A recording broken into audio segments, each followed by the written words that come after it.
Civil rights leader, theologian, and educator Howard Thurman wrote, "Keep alive the dream. For as long as a man has a dream in his heart, he cannot lose the significance of living." Welcome to the Thurman Conversations. The Reverend Dr. Howard Thurman believed it was possible to humanize the other, for Black and brown and white people to find each other and be humans together in ways that make us all come alive. Today, our conversation partner is Laura Peniche. Laura is so multifaceted that it is hard to sum up all she does. Originally from Puebla, Mexico, Laura is a writer, director, producer, performer, and immigrant rights advocate living in Denver, Colorado. Her documentary film debut, "No One Shall Be Called Illegal," showcased at the Denver International Stars Film Festival in 2011.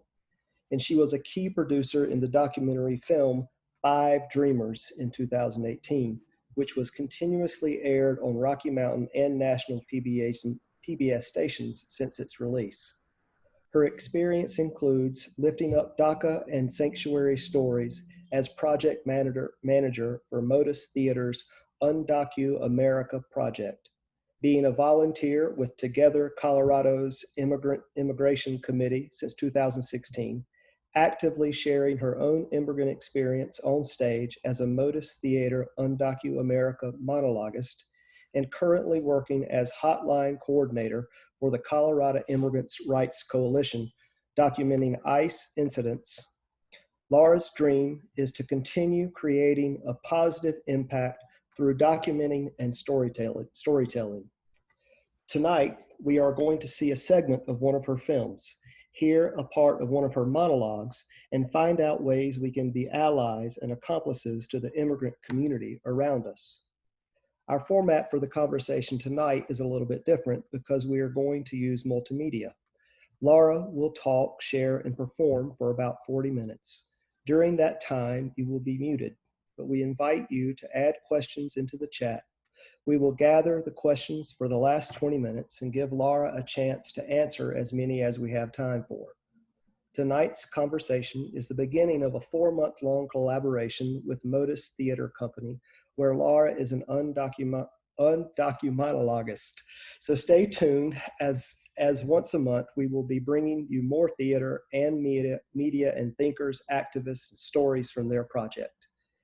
We would also like to thank the Race Task Force for the Episcopal Church in Colorado for creating this series with us. You can take a look at past speakers and their recordings on our website, which we'll post in the chat. Our producer is Michelle Auerbach. Laura, welcome. Thank you. Laura, before we dive into film and theater, tell us about your world and your work. Well, I mean, since my whole life that I've been here in Colorado, I've seen so many things happen, not just to me or to my loved ones, but things in community and things that don't always get reported. I see a lot of abuse towards the immigrant community. And it's an unspoken abuse, and I see people often getting deported before they have a chance to report that abuse. And so it is, to me, it feels like a pressing issue to bring equality amongst immigrants and citizens, because putting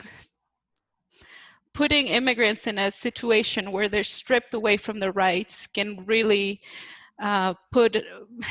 puts us in a bad place. It really gives opportunity for people with bad intentions to take advantage of our situations, and abuse can happen in the workplace. It can happen in our own homes. It happens in our own schools, and so it is a big dream of mine and a big passion to keep working on being outspoken about what we are living, and having the rest of the country know that not everything is black and white when you're talking about immigration, and that there's a lot of human rights abuses that are happening, that have been happening to the immigrant community, and it is a time to stop them. So I've just done everything in my power to get involved in the movement, and I will just continue to do what I can. I'm a filmmaker since my youth and my whole life, but I've also been exposed to working with community organizations, immigrant rights organizations, and I just keep following the path that is presented in front of me, using my voice and my own experience to make a difference. So you've told us a little bit about your work as a filmmaker. Can you show us one of your projects? Can you set it up for us and what we'll be seeing? Sure. I am really happy to show you a clip of a film that it's a documentary film. It has been in the making since 2012. And we started following a family who was facing a deportation. The mother of a family fell in deportation proceedings to begin with because she was victim of a scam. She had paid money, a lot of money, to someone who was presenting themselves as someone who could give them status. This person actually turned out to had been a fraud and stole a lot of money and then disappeared. But that person ended up putting a lot of people in deportation proceedings, just people who were trying to adjust their status. In this case, Imelda is the person who fell victim of this scam. She was placed in deportation proceedings because she was trying to get a state license because she's a cosmetologist. And the person who promised to help her instead put her in the hands of ICE. And so this family was fighting their deportation since, I believe, 2009. And in just this year, last year in 2019, it was their last hearing. So you can imagine, I hope you can imagine the stress that this family went through for years and years and years of not knowing what's going to happen, not knowing if they're going to be separated or not. And so this clip I want to show you, and like I said, because the film was just completed just last winter, or not completed, but we just finished filming at the resolution. We're still working on finishing the film, so we don't have a complete film yet. But I wanted to show you just a little bit of what's happening. The moment, the day that this family is about to go in for the last hearing, and they're having breakfast together, and this is like their last meal. So it was very interesting and also heartbreaking to see a family bonding and what can be potentially their last meal together. So I'm gonna share, it's just a couple of minutes long. It is in Spanish. So as I am showing you this, I'm also gonna be just talking over it for the translation part. There's not a lot of talking, but you will see.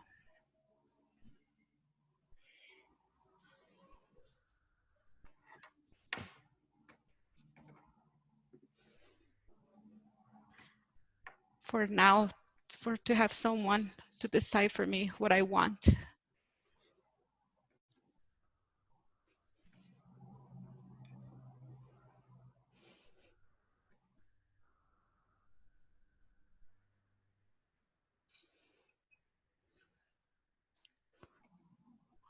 I do know what I want now.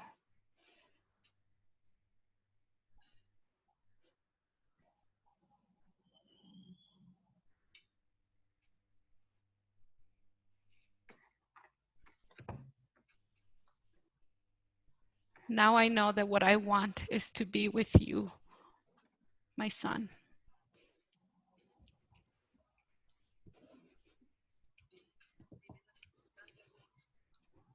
Do you see the circumstances? How when we are young, we get to decide what we want and what we do.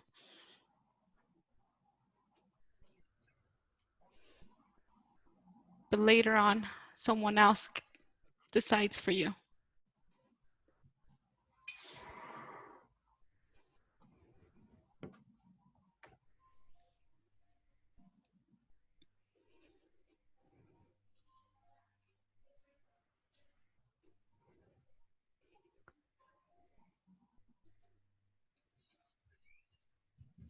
My mom doesn't have enough hands for you.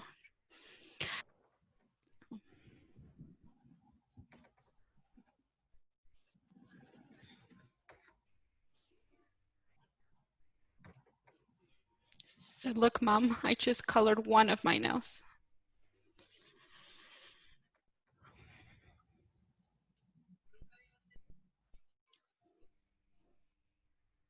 I hadn't felt this the other times.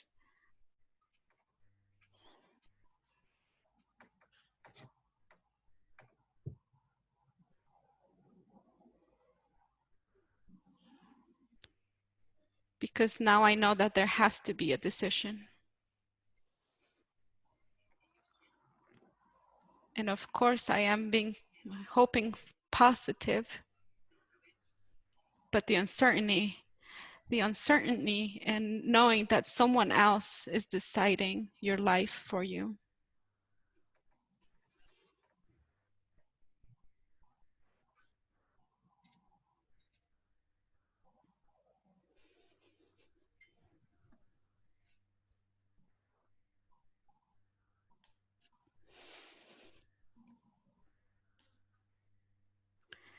So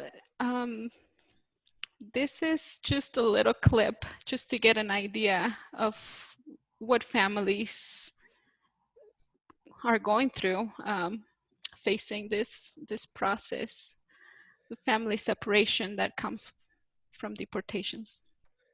Can you tell us any more about the situation that you just showed us? And what has happened since then, if you're able to share that with us? Yes, the case was closed and the judge actually ruled in Imelda's favor. She had some pending applications to adjust her status, and so the judge decided to give her the time that she needed so that she can complete her process and adjust her status.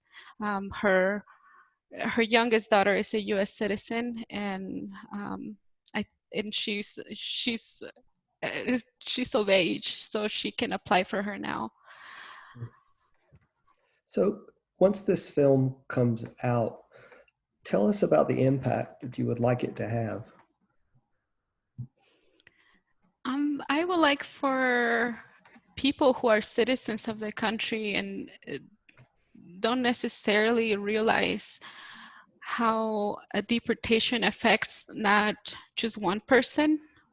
It affects the whole family, which often is a family of mixed statuses. People are, U.S. citizens are left without a mother or a father. They may or may not see them again. Another really interesting factor about this film is how she got into deportation proceedings to begin with. The fact that there is ongoing abuse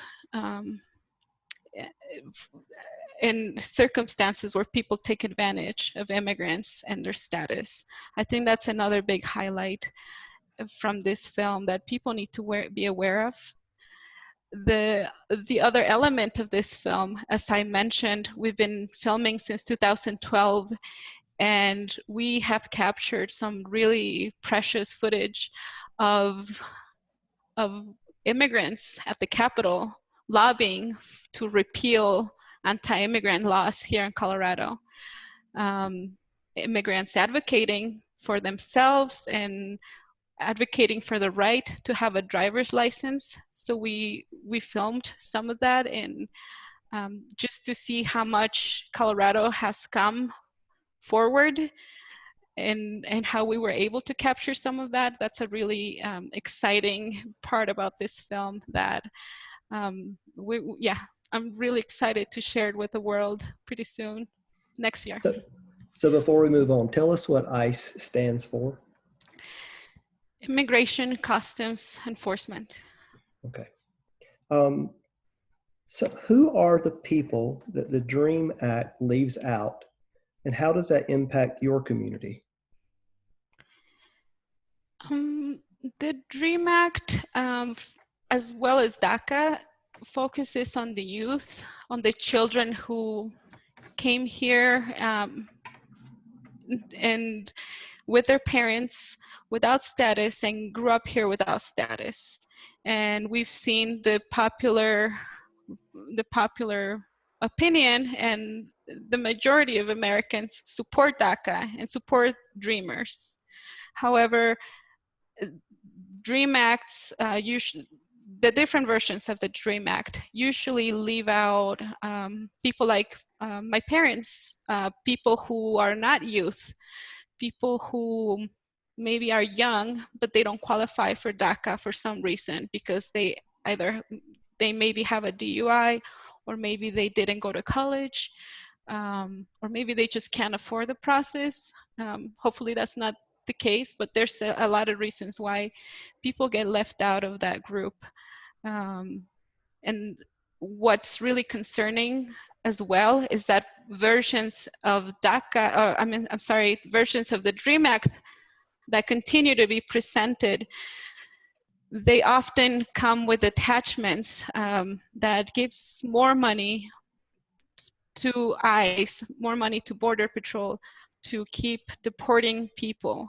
And so there's a real conflict of, you know, if I get status, but in exchange, now my dad is more at risk of getting deported because of that, because of this bill that passed.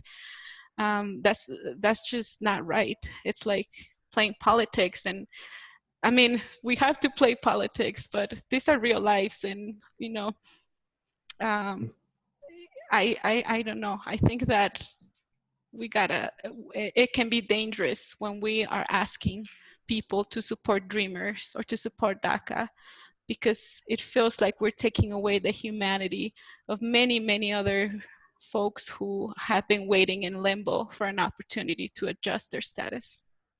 So just briefly, because I'm not sure I know, can you tell us the difference between the DREAM Act and DACA?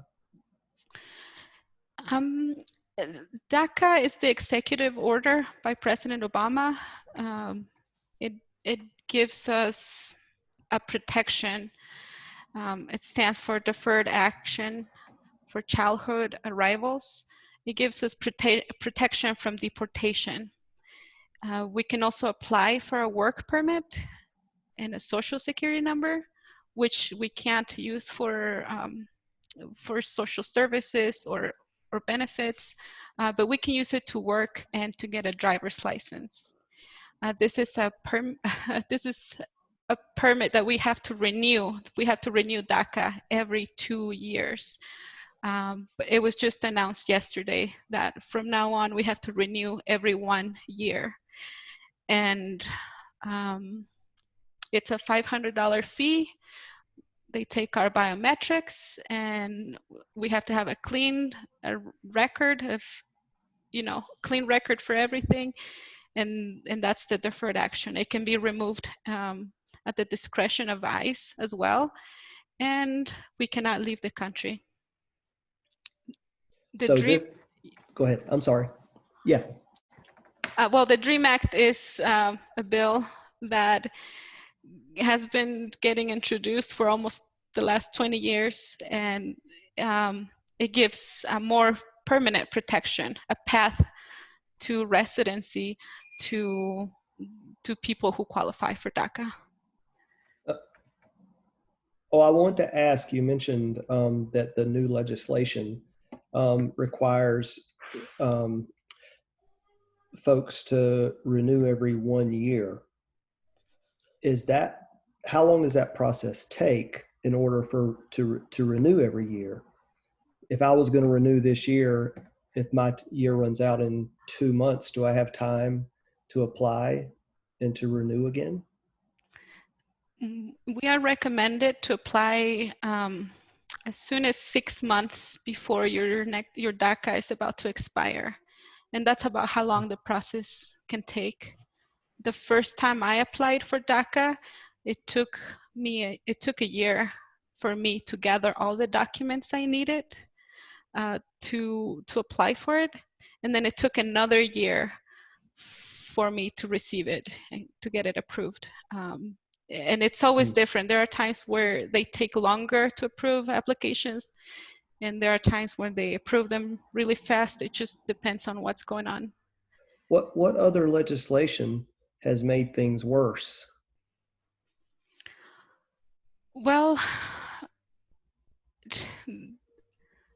the family separation is something that's very huge for me as a mother who has children.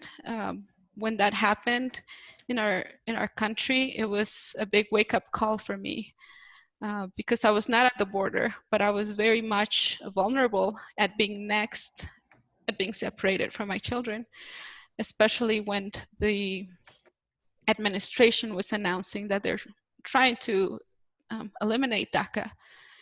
And so it just seems like every year, every so-and-so, more and more things keep coming out, more restrictions for people who are seeking asylum.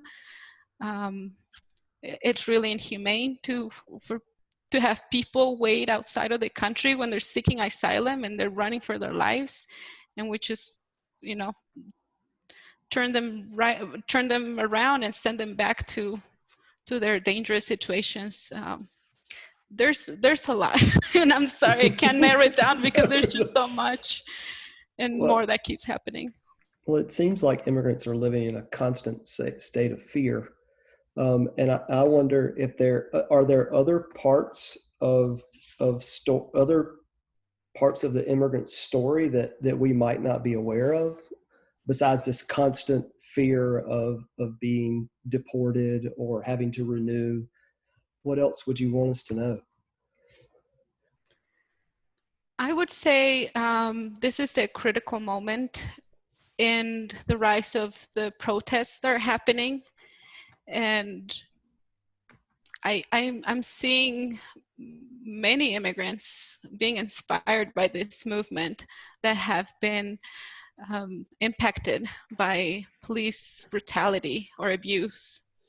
And so I think that is, if you have the opportunity to work together with your city officials, with your county sheriff, I would ask you to please get involved and please work on law enforcement accountability, because that is something that affects everyone.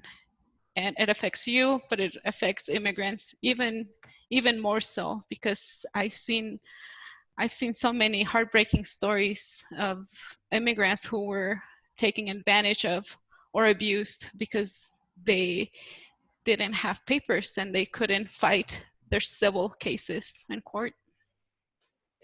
Okay, so let's bring it home for us as Coloradans. Catch us up on what's going on in Colorado specifically, and tell us how systemic racism and white supremacy create problems for the immigrant communities.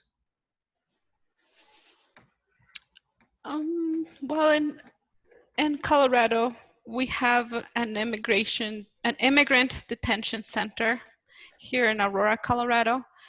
And we have seen this facility being managed and run by a for-profit corporation. So this creates many problems in many levels, but we have seen so many people fall into this deportation machine, but it's also a detention machine where people are waiting without an end, without an idea of when they're gonna get out, waiting in in a detention center, which the conditions are similar and sometimes even worse than in a jail.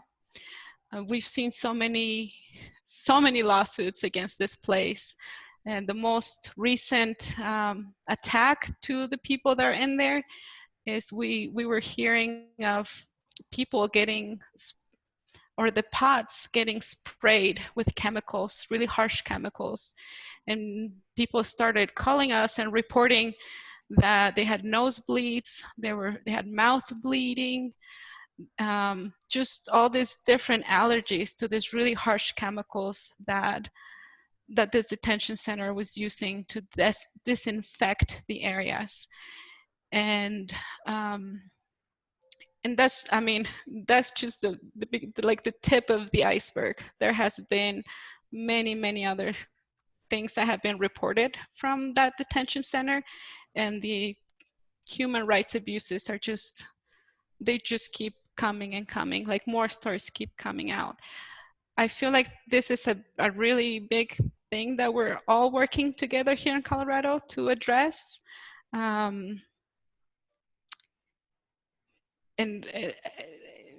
and I forgot the second part of the question. No. I'll remind you. You've said a lot, and it seems like it kind of, it's so bad it pulls you away from other parts of the question. But you said a pod.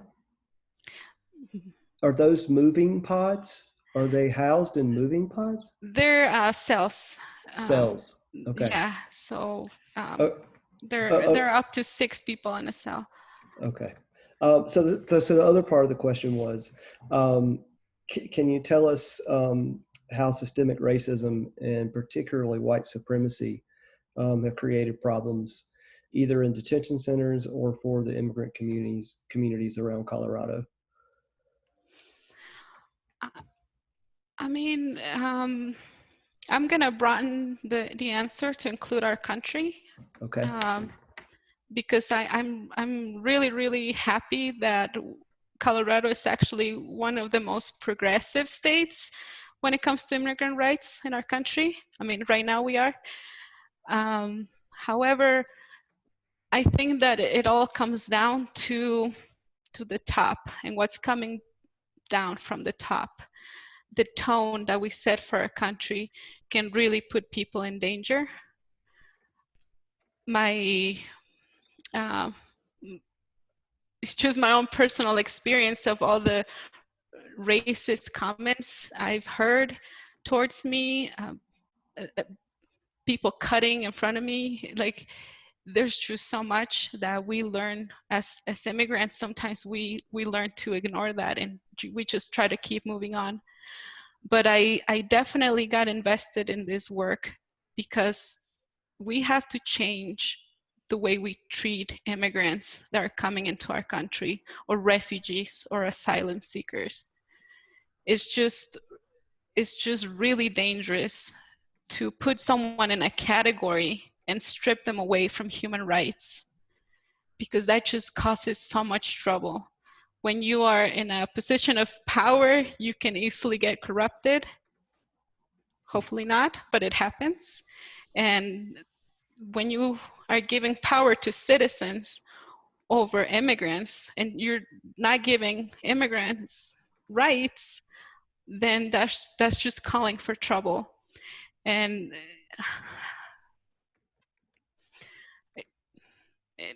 I just can't imagine, because as people of faith, I don't want to see you as someone inferior than me. I want to see you as equal as me. And I don't think immigrants are asking for special treatment. We're just asking for equal rights to work. We're not asking for free money. We just want to have the chance to work or to drive, to be here with our loved ones. And so I would say plainly that, in my opinion, our immigration laws are racist. And that's my public opinion. I mean, my personal opinion. You can make that public here. That's okay. I'll make my I, personal opinion public. Yeah. and I would say I'll add my own personal opinion. I would ask folks to please vote in November. Okay, so tell us about you mentioned people of faith. I'm going to come back to that in just a few minutes, but tell us about the Colorado Immigrants' Rights Coalition. What do you do there, and how can we get involved? The Colorado Immigrant Rights Coalition has over 90 member organizations across Colorado who serve immigrants in one way or another. There are different aspects. It could be health, it could be workers' rights, it could be immigrant rights. There's just a lot of different organizations. But it's a really cool, I think it's a really cool coalition to be part of, because you get to be in movements that are statewide and that have really made an impact here in Colorado and have changed the landscape for our state to be more immigrant friendly. And so one of the exciting things that came out of that as well, but also one of the exciting things that came out of 2016 and the new administration was the responsive community, and the Colorado Rapid Response Network formed. And this is a network of volunteers who, after the new administration came in, they came together and they said, we are going to help protect our families and in our communities, our immigrant families. And so the Colorado Rapid Response Network responds to raids.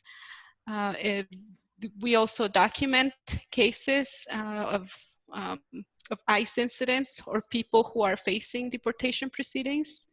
And that is my work there. I manage the hotline that people call into to report either a nice incident that happened before. People can call just because they're in deportation proceedings and they need assistance in the process.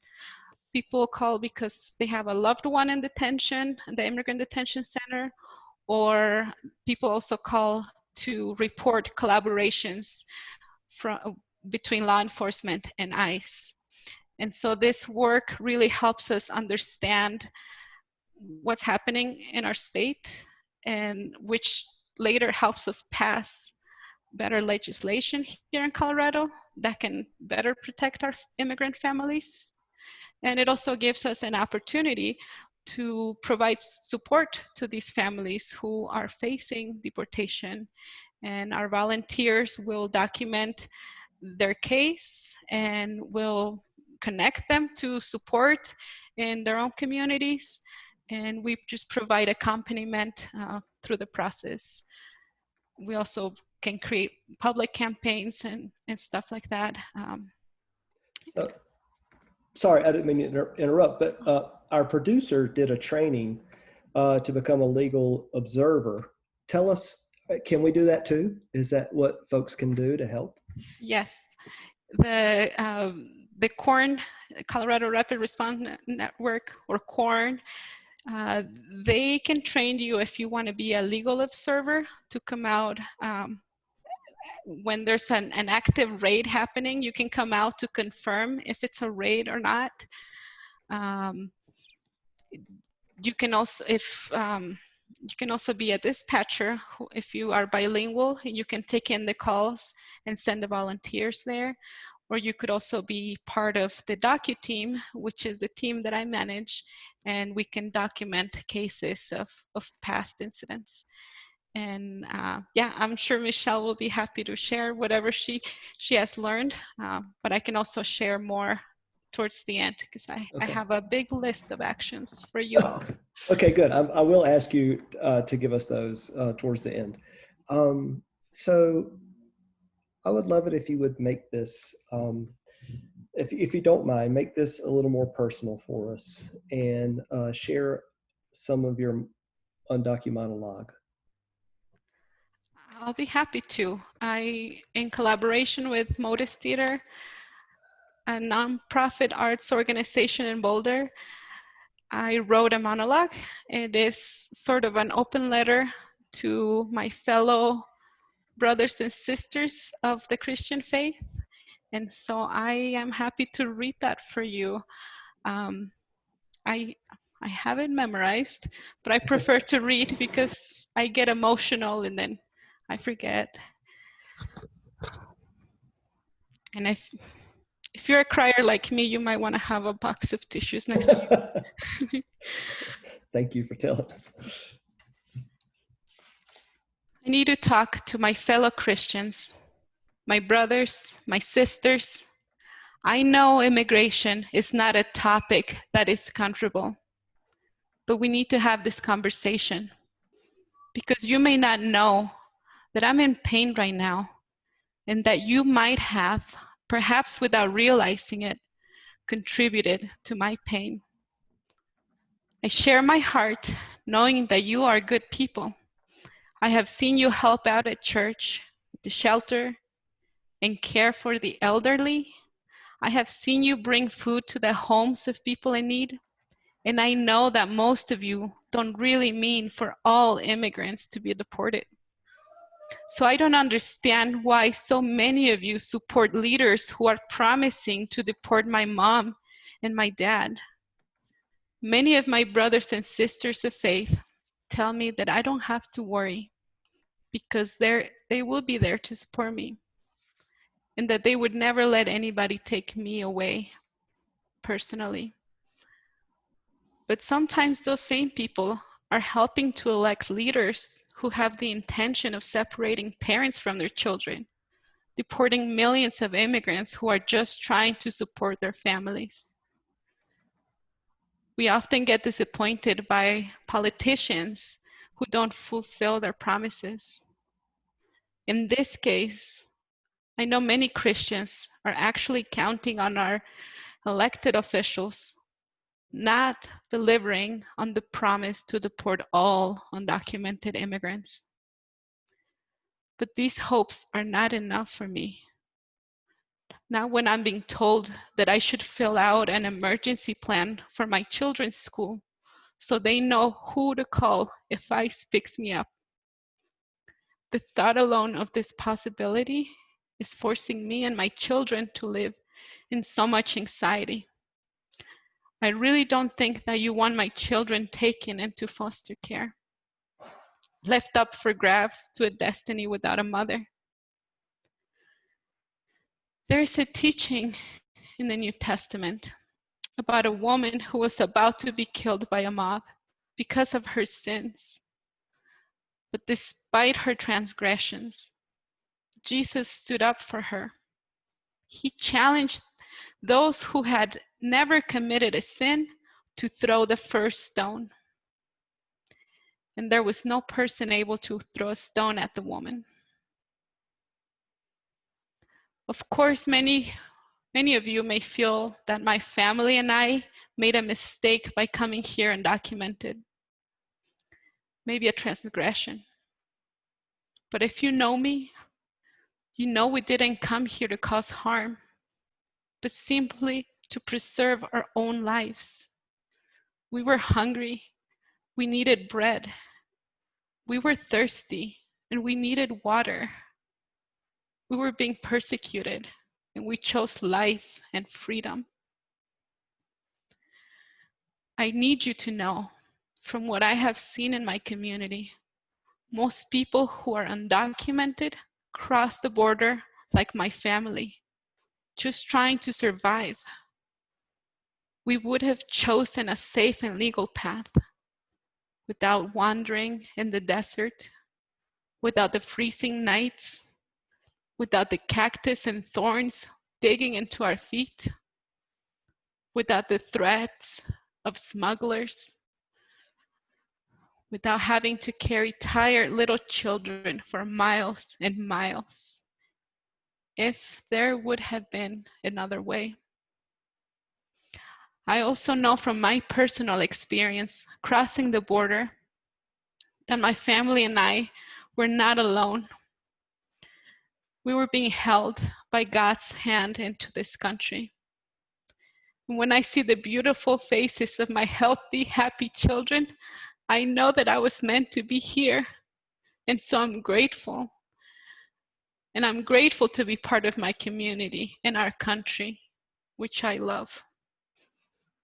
I write to you now because I cannot sit in silence with you at church or in my faith while watching my friends and family get deported back across the desert we risked everything to cross, or be called harmful names, told that we can live in the shadows and pick the fruit, but we cannot eat the fruit, told that because we were born in another country, even if we were raised here, that we cannot sit at the table together with other Americans, and told that this country will not accept us, no matter how hard we work and no matter how much we give. There are too many families suffering, being separated. Too many refugees in this country that are being sent back to their deaths. There are too many of us devastated by the pressing circumstances, like watching little children in cages, exposed to abuse, the tear gas in the eyes of mothers and fathers, the realization that at any moment our beautiful lives as we know them could be over. I find guidance in the teaching of Jesus and in the way he stood up in front of a mob to save a life. I pray my fellow Christians will stand with me against cruel immigration policies and help me save lives. My family, my friends, many other parents who are just trying to provide for their children. If you believe in Jesus, you know Jesus loves you. So when you think of my children, my family, and the undocumented immigrants in this country, please remember his commandment to love one another the same way he loves us. Everyone makes mistakes. I have, you have, and our leaders have too. But together we can learn from our mistakes and stand together in God's love. Thank you for listening. Thank you. Thank you, Laura, for sharing that. Okay, apart from as what we should be doing, standing up for immigrants' rights, how can we in our churches be part of the solution and not add to the problem, not just as individuals, but as church communities? I would say use your power as a religion institution to stand up as much as possible and be inclusive of all people, regardless of their status. I mean, I have a big, let me pull up my list because I have a list. Okay. Well, before you, yeah. But I would just on a more personal level, before you go into the list, which we definitely want to hear, what has being a part of this project done for you, your family, and your community? Well, to me personally, stepping on the stage and just opening myself to a bunch of strangers, it has definitely been an empowering experience for me to be able to show who I am and as I am, and my experiences that I've been keeping together and I've been silent about for so long. That has been a really huge transformational experience for me. I've seen myself grown through this project just by being able to share my story with others and then have a conversation too afterwards. It has also been a transformational at a community level, because we get to have conversations and learn more about each other. And so part of this transformation is thanks to the healing that takes place when I share my story and you cry together with me and you tell me, I understand and I'm with you. And that can be so healing. Like I said, not just for me, but for everyone in the room. So I'm not gonna, I'm gonna let you tell us about your list, but I want to open it up for just a few questions, okay? And I have one. Um, what what kinds of redress do people have if they are working and not getting paid, and other kinds of work abuse?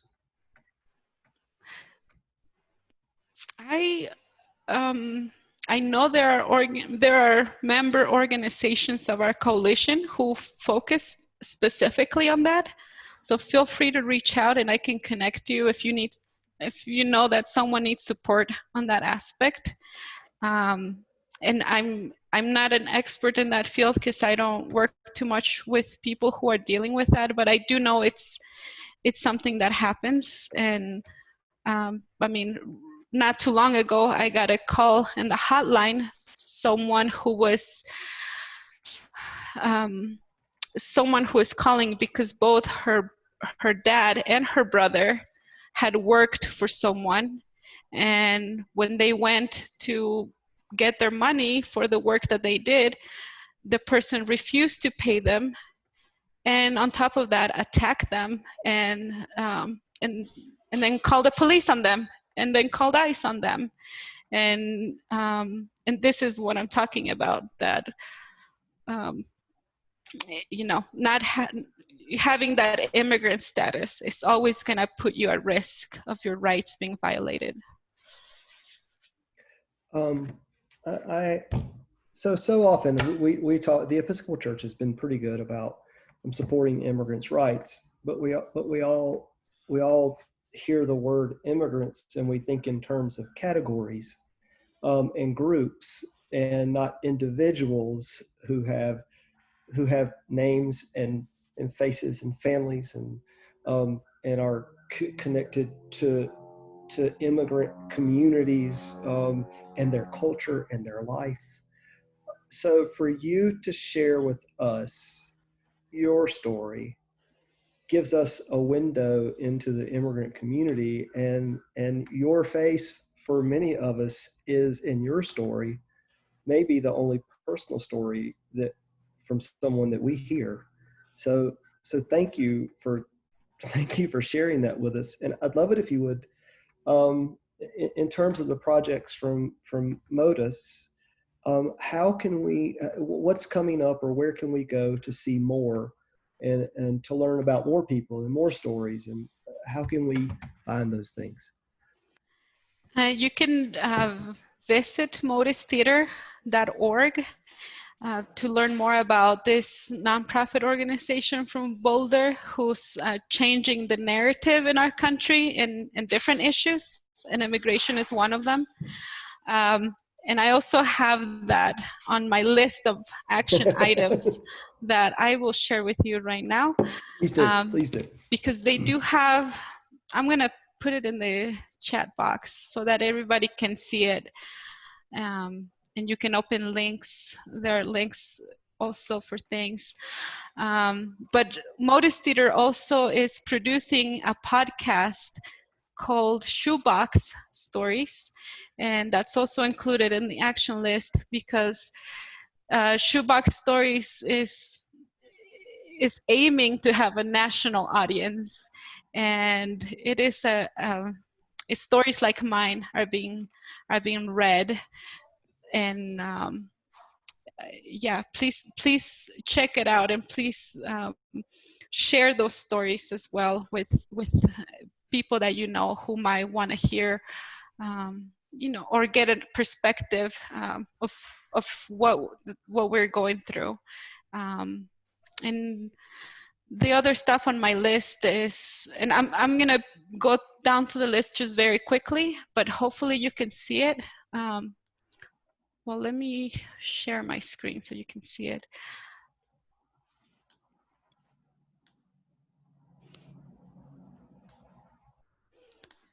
Okay. So I try to put him, this is not priority order, it's just how it came to me. There's so many things that we can do to get involved. And just know that talking to your neighbor or your relative who doesn't want immigrants in the country, that can be a lot. But I have go to the border and support the protests that are happening there, or do anything in your power to stop the family separation crisis. Go to the Immigrant Detention Center here in Aurora and join the camp protest that are happening there. There has been an encampment outside of that detention center, or people who are protesting. So you can join you can join the protest, or just simply share what's happening so everyone in the country knows the kind of things that are happening in there. Can visit and volunteer, support families taking sanctuary inside of churches. And if you're a church and you are not part of a sanctuary coalition, please consider that and have that conversation in your church, whether you would be able to do that, or if you can support other churches who are offering sanctuary. You can join the Colorado Rapid Response Network, a network of volunteers. Like I said, you can take the training, and you can volunteer with an organization such as the Colorado Immigrant Rights Coalition, or any of our member organizations, or any of our partner organizations working for immigrant rights. You could donate to the Denver Immigrant Legal Services Fund to help organizations who are providing free legal advice or representation to families facing deportation. Or if you're not in Denver, you could talk to your city elected officials and ask them to support universal legal defense programs. So families besides Denver can also have access to legal representation when they can't afford it.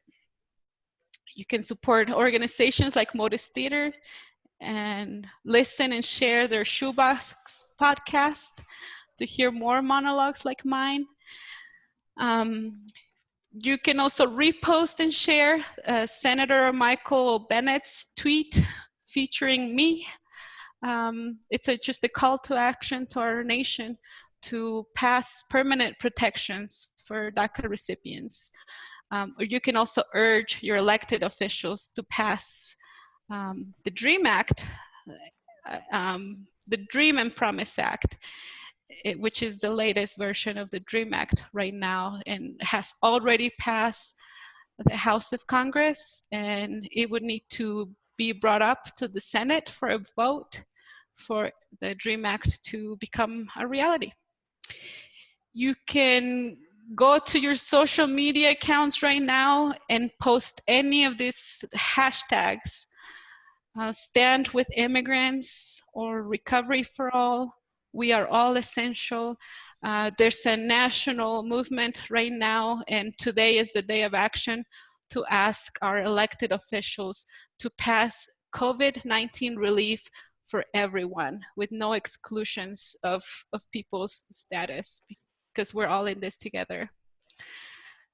If you want, you can also visit our Facebook page, Tanya Monarca. That's the name of our film, that it's still in progress. And you can get the latest updates on our film, and you can watch it when it's released. And lastly, but not least, if you want to join the docu team and be trained to document ICE incidents with me, I have links here so you can fill out an interest form, just so you can give me your contact information, and I can follow up with you so we can get you trained and we can get you started. Laura, thank you thank you for your work and your courage and your story, and your heart, your willingness to share all that with us. And thank you for taking the time to be here. And thank you for wearing a t-shirt. We're the t-shirt conversations here. Colorado is home. Yes. Yes. Laura, can you drop the link for people to get to, if they wanted to volunteer for the docu-team? Will you just drop it into the chat? I'll send the list out afterwards to everybody who registered for the conversation, and that way you'll all have it. But that's probably the most, like the quickest thing. Sounds good. I'll do that right now. Okay. And thank you to Alan and Michelle for putting this together. And I'm delighted to have this conversation with you all, and I hope it's not the last one. Oh no. And thank you for everyone who attended. Yeah. Thank you, Laura. Appreciate your time. Oh yeah. Thank you to Laura. Thank you all for being part of the Thurman Conversations. We are happy to have you all, and we'll be back in 2 weeks, August 13th, when we bring you an entire show with the Modus Theater Company. The format will be different. The conversation will last 90 minutes.